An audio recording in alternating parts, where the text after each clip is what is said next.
Certainly these are Christ's enemies. Yet we still think of more. We think of those who belong to other religions, those who persecute the church, and by doing so persecute Christ.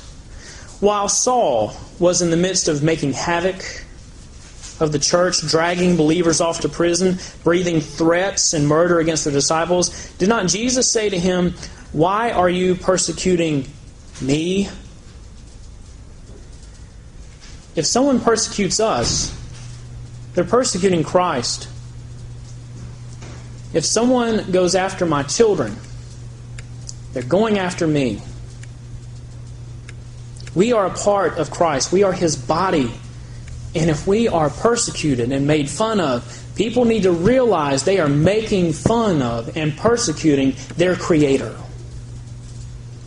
I'm happy on the side that I'm on. Do we not see the enemies of Christ in our times as well as Jesus saw Saul as an enemy?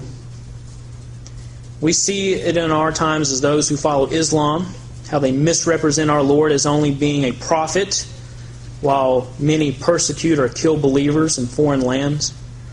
Do we not see the cults who make Him to be a created being and not the eternal Son of God? Do we not see the pagan who sees Jesus as only being a good teacher and nothing more? Certainly they are the enemies of Christ, no matter their morality or their so-called tolerance.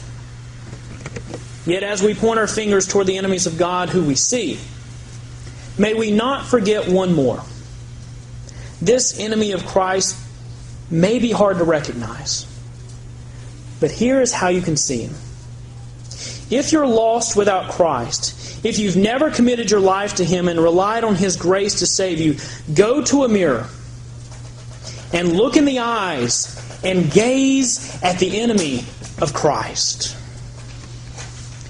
This world is full of Christ's enemies, and yet His beloved are numerous.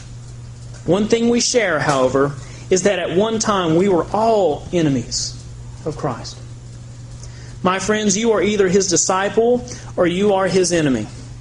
There is no neutral position.